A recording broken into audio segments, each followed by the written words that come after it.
Hello, welcome to YouTube, and we are back with the Derek Chauvin trial. As we all know at this point, he's accused of murdering or manslaughtering, just accused at this point, George Floyd. Now, we're back with the rest of day 4 and full day 5 review at the minute. We're doing it this way because this was the start of the police officer witnesses. So these are the people that responded to the scene after this incident took place. Now, the first person that took the witness stand was Derek's sergeant at the time. His name is David Pluger. I might be butchering these names, but he spells that David. We all know how that's spelled, and Pleoger. Now, he is retired at the moment, but he was not retired at the time of the incident, and he began his police service in 1993. They went through his police background, the training he received in the Minneapolis Police Department, the fact that he was promoted to sergeant in 2001. They also explained the different shift times. He was the mid-watch, so that's not the night, not the morning, the mid-shift watch. And that his precinct, which does cover different areas, did include the area of the George Floyd incident at that time. Now, this witness was used to describe processes in critical incidents involving police.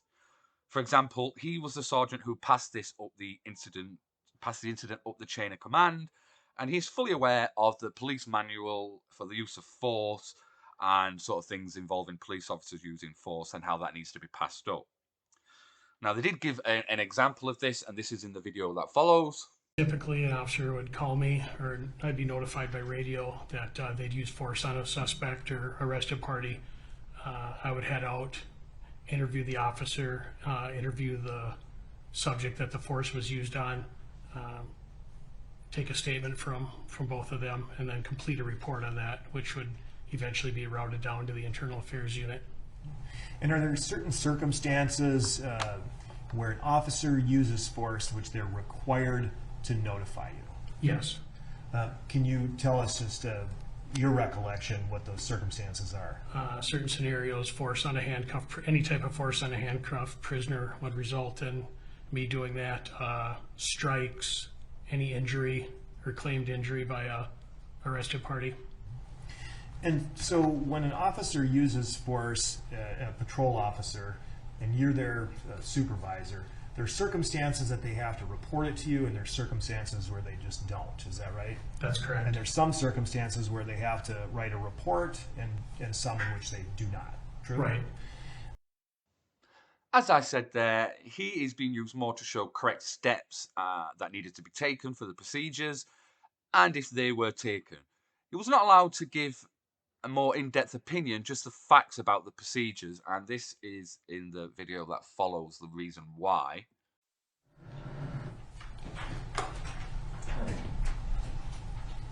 Members of the jury, the parties, yesterday when I said they were going to help us streamline things, it revolves around the Minneapolis police policies that were in effect on May 25th, 2020. They are going to be received by you as exhibits 206 through 234. What this stipulation means, or in other words, an agreement between the parties that they do not have to provide witnesses who actually provide the foundation and the proof that these are the exact policies and that they were in effect on May 25th, 2020. They're simply saying that you may accept these policies as being the policies in place on May 25th, 2020 without any further testimony or evidence. And so on that basis, the state is offering 206 through 234, is that correct? Yes, Your Honor. 206 through 234 are received pursuant to stipulation. And also I'll offer Exhibit 268, Your Honor. 268, any objection to 268?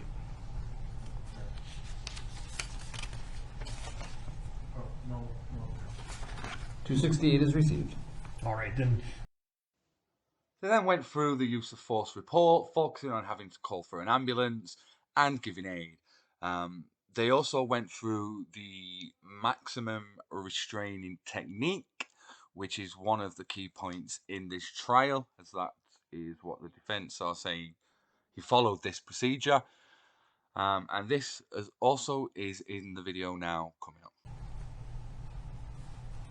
Also like to draw your attention to the first paragraph under medical assistance. If you could please highlight that portion. Under medical assistance, could you please read the provision that's called out here? As soon as reasonably practical, determine if anyone was injured and render medical aid consistent with training and request EMS if necessary. So the requirement under policy is both to call the ambulance and to render emergency aid while you're waiting for the ambulance. Is that right? Yes.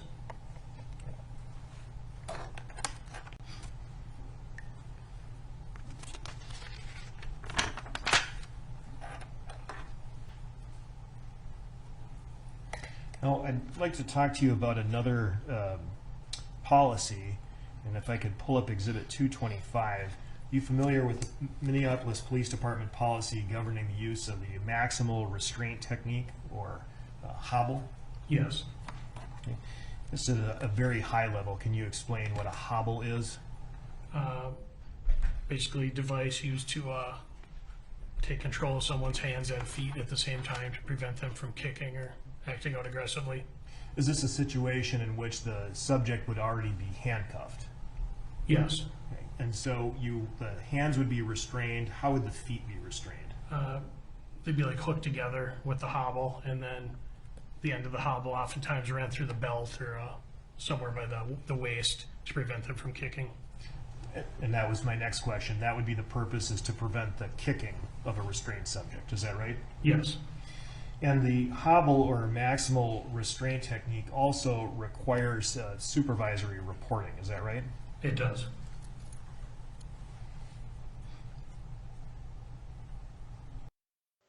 In my opinion, very good and damning evidence there from the prosecution on police procedure, and that it wasn't followed to the letter.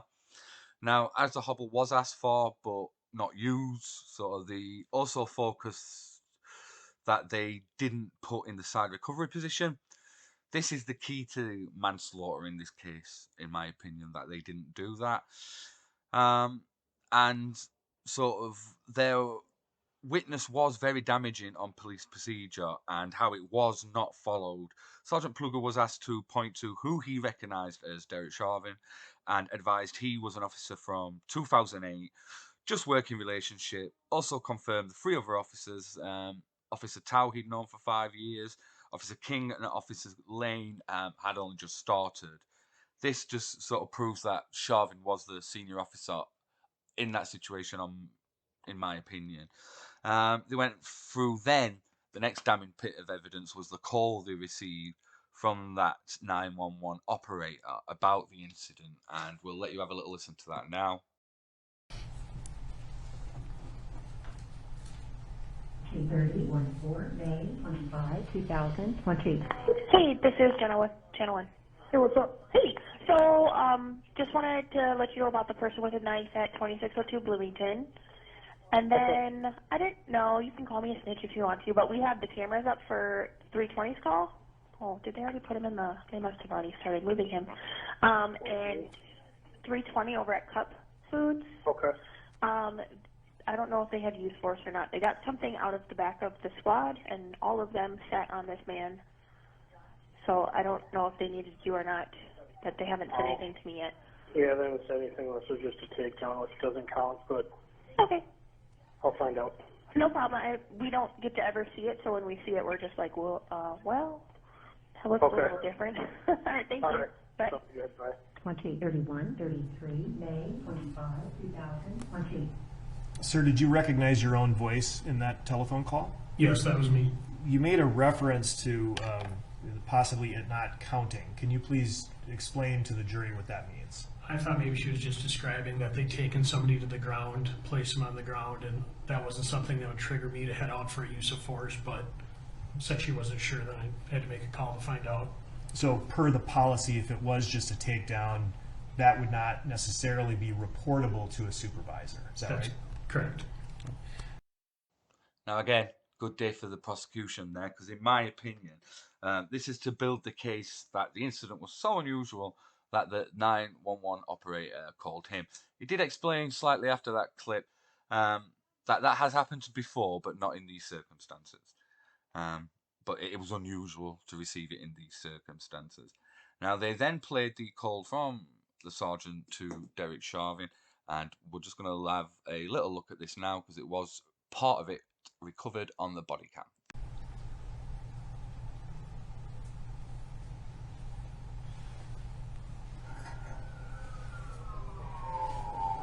Hello, 2:30 here. Yeah, I was just going to call you and have you come out to our scene here. Not really, but we just had to hold the guy down. He was going crazy. Wouldn't go in. Shut off for the moment. Wouldn't go in the back of the squad. All right. Council at 75. Yes, Your Honor. All right, thank you. Now, sir, do you recognize the voice in that call? Yes, And whose voice was that? Officer Chauvin. That was the conversation, or at least his end of the conversation, as you recall it on that day that you just described. Yes. He made a reference to shutting off. Can you explain to the jury what that was in reference to? I probably asked him if he had his camera on or off, since we're having a private conversation. Now that was just literally to prove why at that time the body cam was shut off. What then happened is the prosecution asked what happened in the conversation after that. Can you describe then, as best you can recall, the conversation that you had with the defendant after the audio cut? Could you ask the question again? Yes, Your Honor. Can you please describe the conversation you had with the defendant? What statements did the defendant make to you during the rest of that call?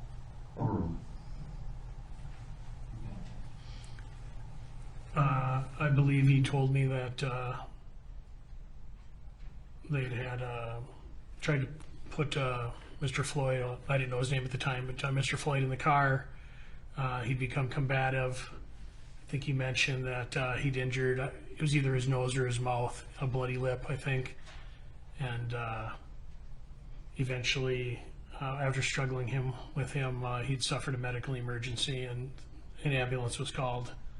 And then I decided I'd head down to the scene. Is that the extent of which you can remember the defendant telling you about this incident? I think that was basically it. Did he tell you whether he personally applied any particular type of force or restraint to Mr. Floyd? I don't believe so. Did he tell you whether or not he had to, or other officers, pin Mr. Floyd to the ground? I think in the conversation there he said something about held somebody down. Did he mention anything about putting his knee on Mr. Floyd's neck or back? No. As you just seen there, went through Derek Chauvin's report to his sergeant. Now, this is all to try and prove that procedures were not followed, and Derek Chauvin should have reported more, and when restraint should have stopped. That's all what you've just seen there. That's the prosecution trying to build that case. Now, in my opinion, even though this was only about policy and not his actual opinion of the situation, it was very damning in terms of the manslaughter charge. I think, yeah, that was... If I was a jury at the minute, I'd be tempted to vote for manslaughter with the evidence that we've seen so far. The defence then cross-examined, and they did this out of sight of the jury to try and get his testimony removed, as in my opinion, as we said, it was so damning, and this is what happened.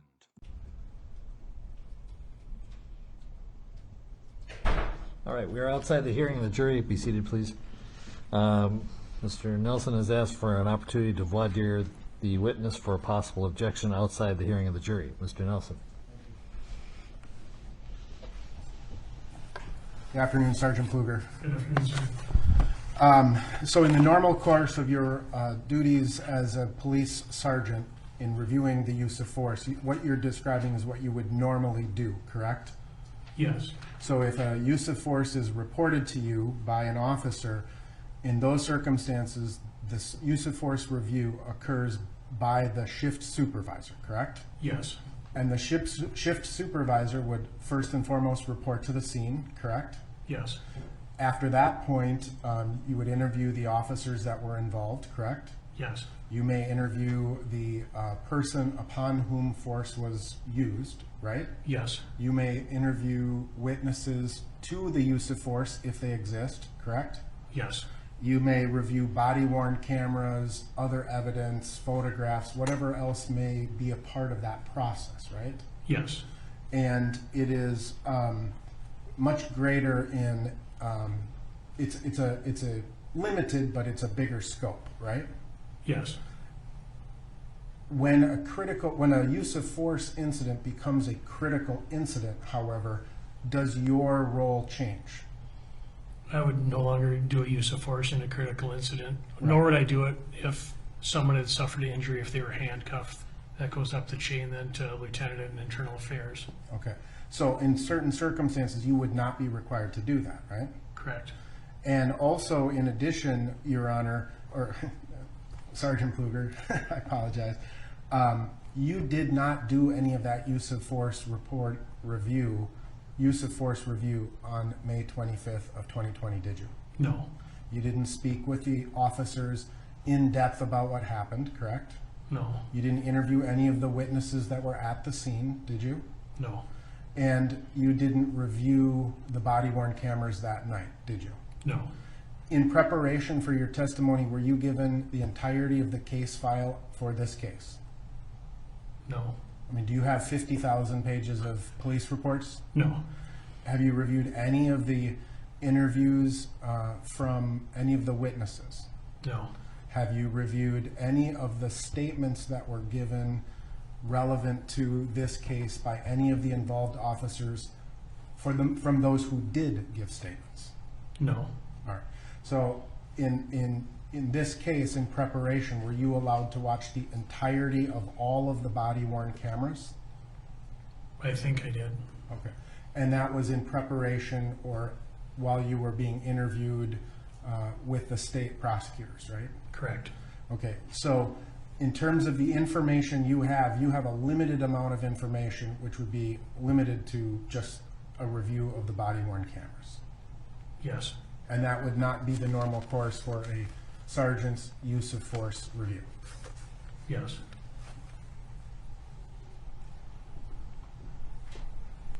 I'm still not clear as to who made the decision in this case. So, Mr. Swisher, I don't have very much of a foundation for who gave this opinion or gave an opinion in this case. Could you follow up with?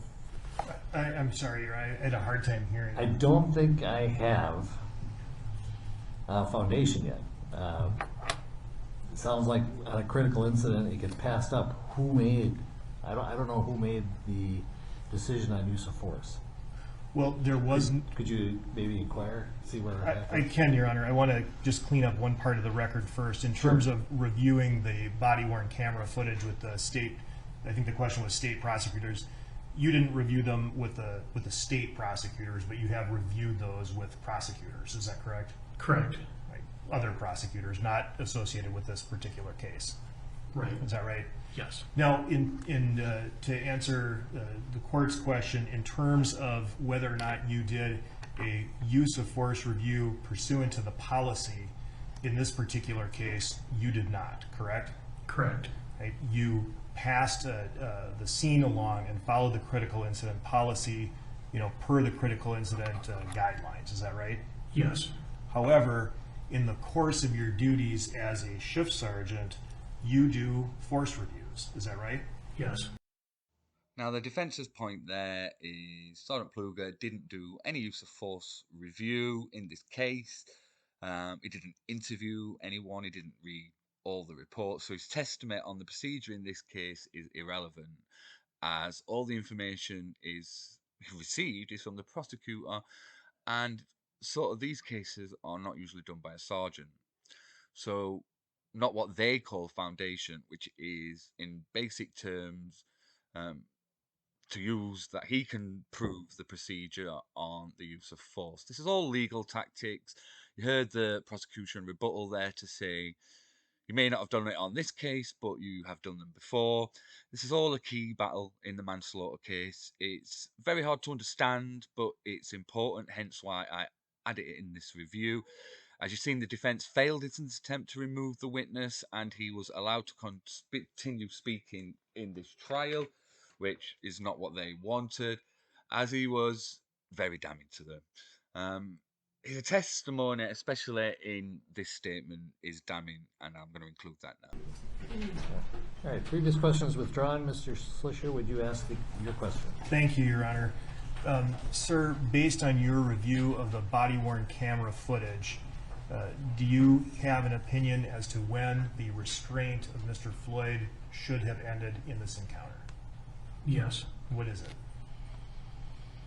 When Mr. Floyd was no longer offering up any resistance to the officers, they could have ended the restraint.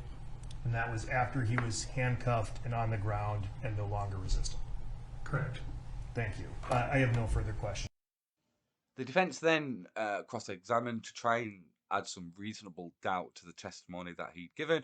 As you saw, they wasn't able to get it chucked out, so they tried to do reasonable doubt instead, and this is how that went. You were an officer for what, 27 years, I think you said. I'm assuming arrested hundreds, if not thousands, of individuals during your career. Yes. You've had to use force yourself. Yes. And would you agree with the general premise that the use of force is not necessarily attractive? Yes. Sometimes officers have to do very violent things. Agreed? Yes. It's a dangerous job. Correct.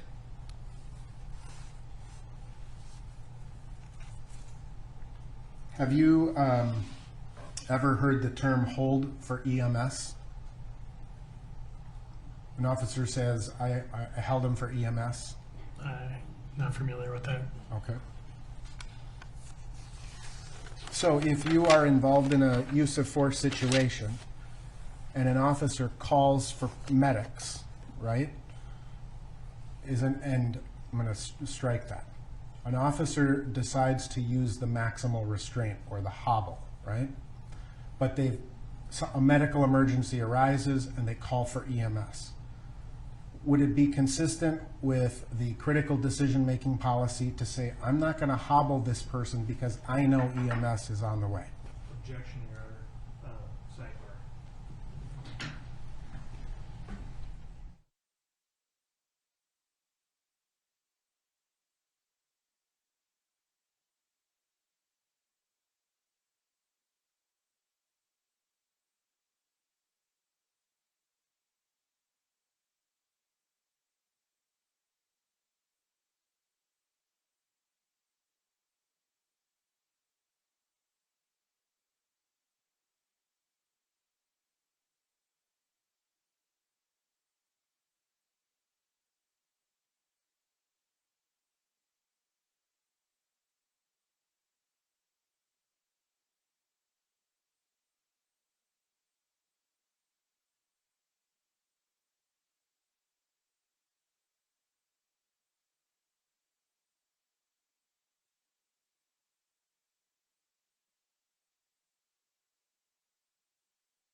Rephrase. I'll rephrase, thank you. Assume an officer was engaged in a struggle with a suspect and decided to use the maximal restraint technique, but then the suspect had a medical emergency. Would it be common for the officer to decide, I'm not going to use the maximal restraint technique at this point. I'm going to hold this suspect in place until EMS gets here? Objection calls for speculation. So your scenario is an officer's planning to use the hobble and hasn't put it on yet, and then the suspect has a medical emergency, and then they decide not to use them, just hold them? Right. Yes.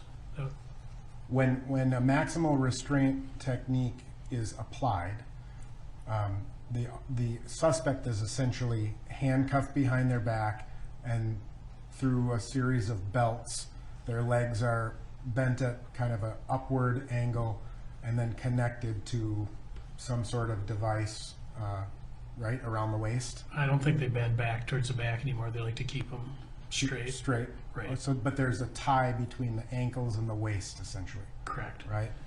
And if EMS is on their way, the restraint, you've got to take that off and can delay medical care. Agreed? You're saying I'm sorry, can you just repeat that? If an officer uses the maximal restraint technique and EMS has to come, the officers have to remove that potentially, right? Correct. And that can delay medical treatment. Sure. The defence again doing a reasonable job as they've done this whole trial, but you still can't get away from the key facts. And in my opinion, they were ineffective, as it's the first time really that the defence has lost to the prosecution in this case, as it was all about police policy. And it's clear it wasn't followed correctly.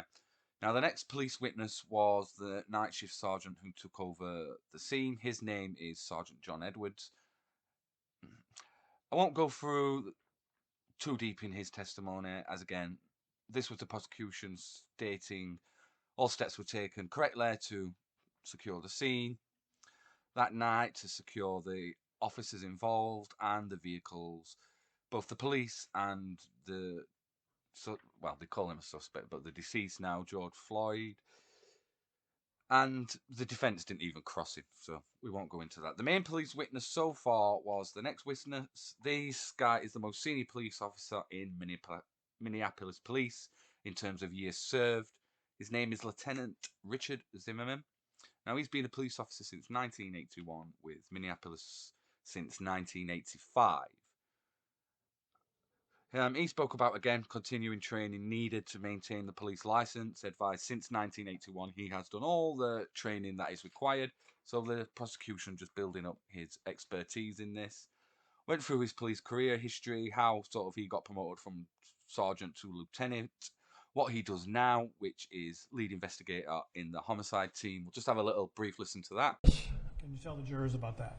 Yeah, in 1995, the homicide unit was expanding because of the amount of murders that were occurring in Minneapolis in 1995. So they brought in myself and one other guy from the robbery unit, and we were assigned partners in the homicide unit.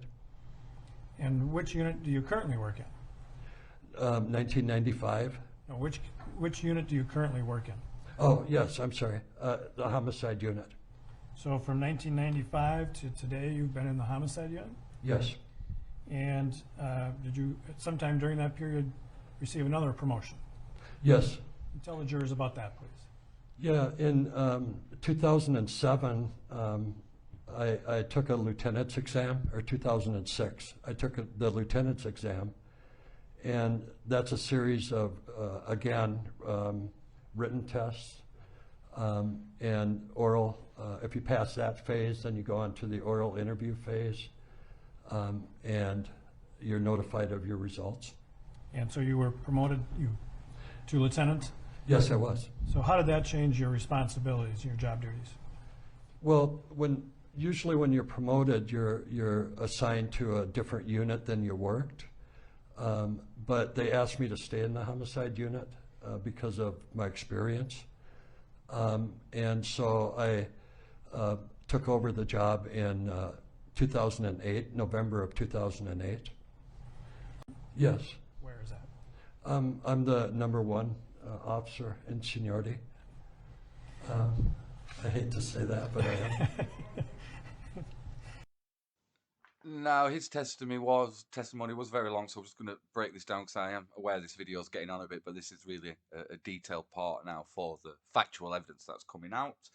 He has also advised he gets called to all suspicious deaths and was on scene for the George Floyd case, then went into how the homicide teams work, then how he supervises them.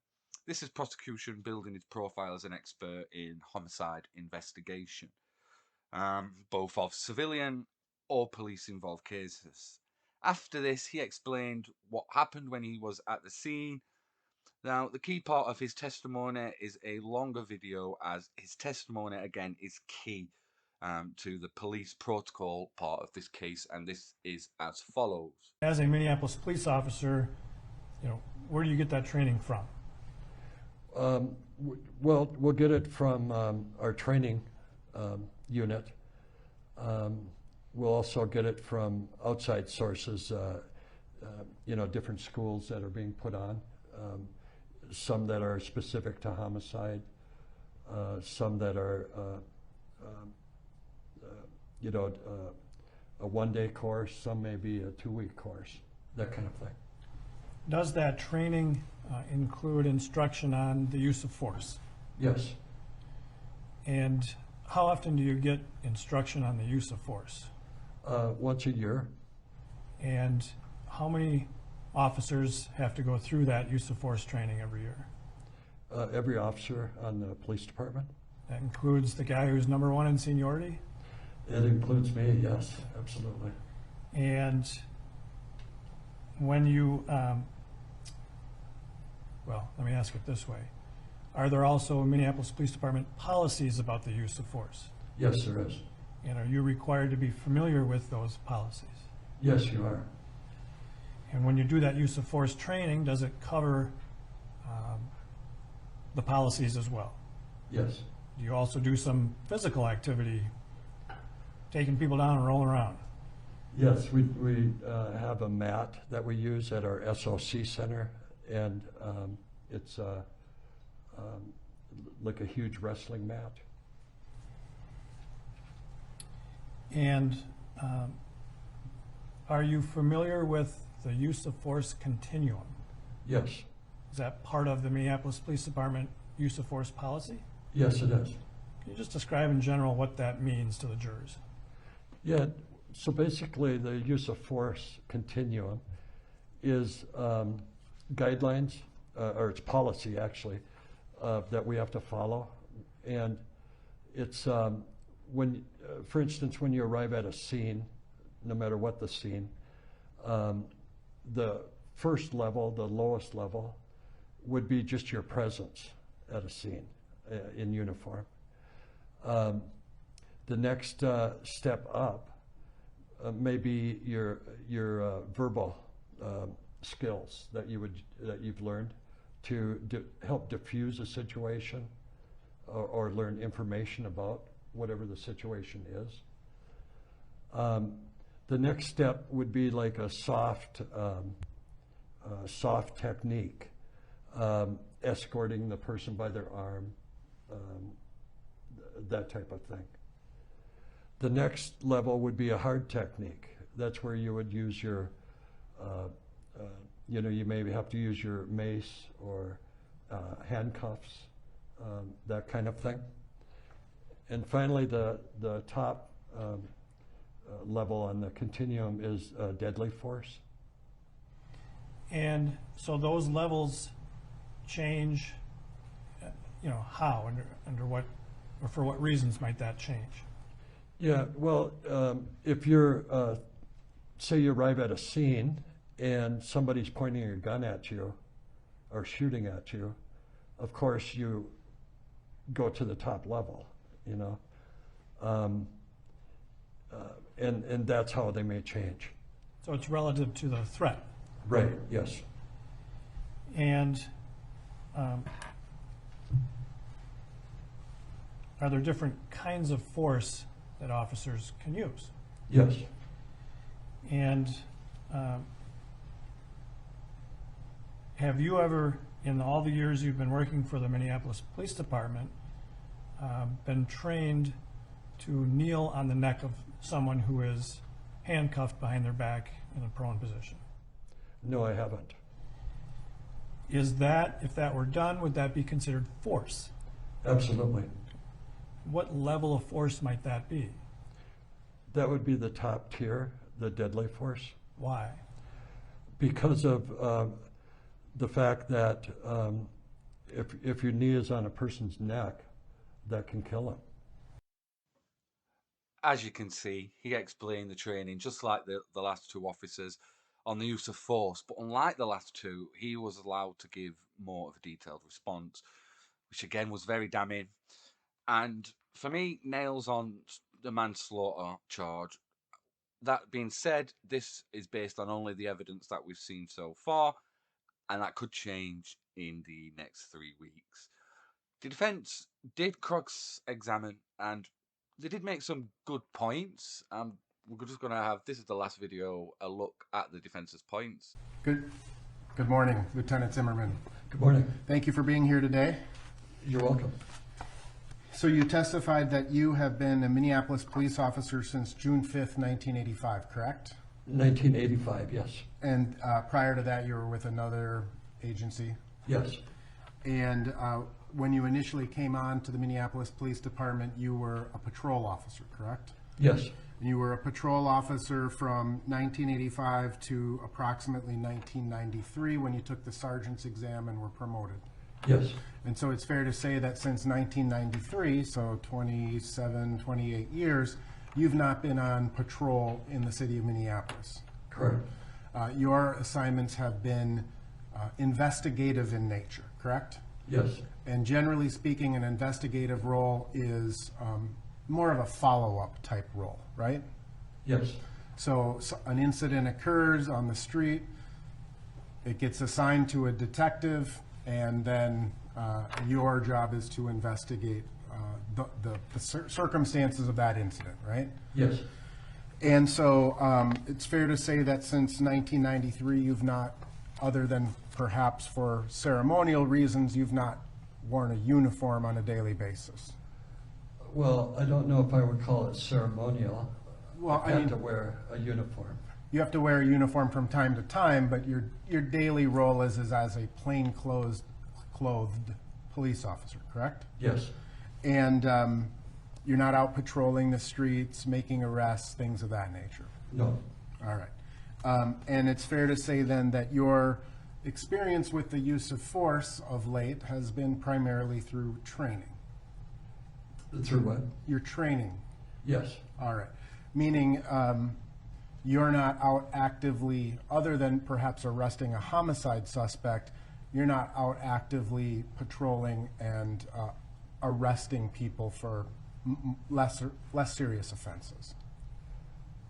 No. Right. And so you described the use of force continuum as including mere presence being a type of the use of force, right? Yes. And so when you arrive on scene as a lieutenant in the homicide unit, that is a use of force, right? If people know I'm a lieutenant, yes. Or if they know you're a police officer, perhaps. Right. And then you described like soft techniques like escort holds, things of that nature, right? Yes. And I'm assuming that in the last, well, since 1993, and you were promoted to sergeant, you've handcuffed some people in that time frame. I have. Right. When's the last time you got in a physical fight with a person? About in 2018. Okay, so it's been a couple of years since you've been in a physical fight with a person? Yes. All right. And so you would agree that the use of force as an investigator is, or the higher levels of force as an investigator is less likely than a patrol officer? I'm sorry, I don't understand your question. I'll rephrase it. The frequency with which you have to use higher levels of force as an investigator doesn't happen all that often, right? Correct.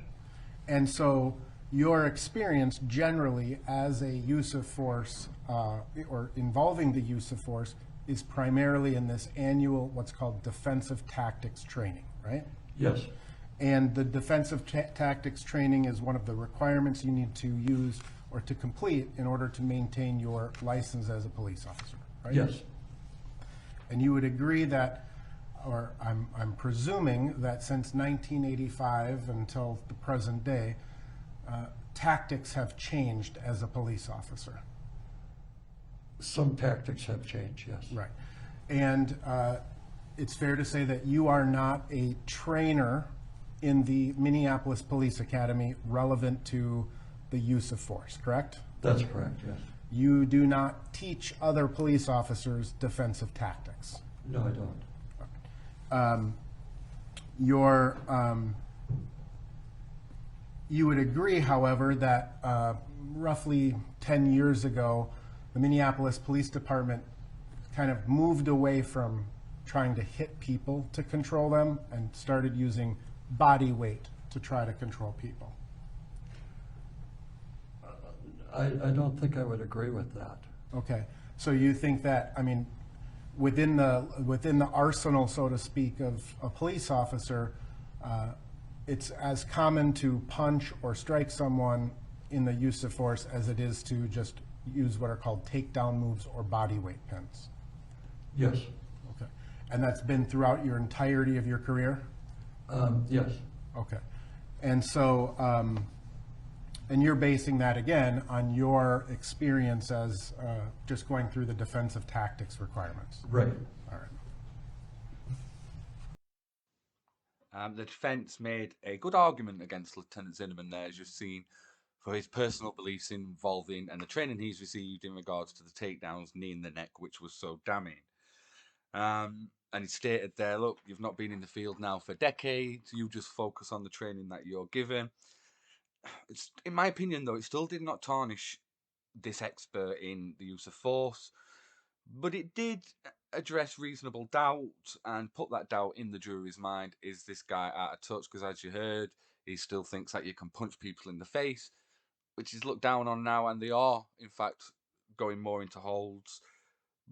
But his regards to his expertise on police policy and use of force, he was still pretty good, and the jury will remember that. So, in my opinion, it's still damning evidence against Derek Chauvin for manslaughter. But again, there's another 3 weeks, I believe, left of this trial. That may change. More about the toxins report is needed, so we'll focus on that as it comes forward.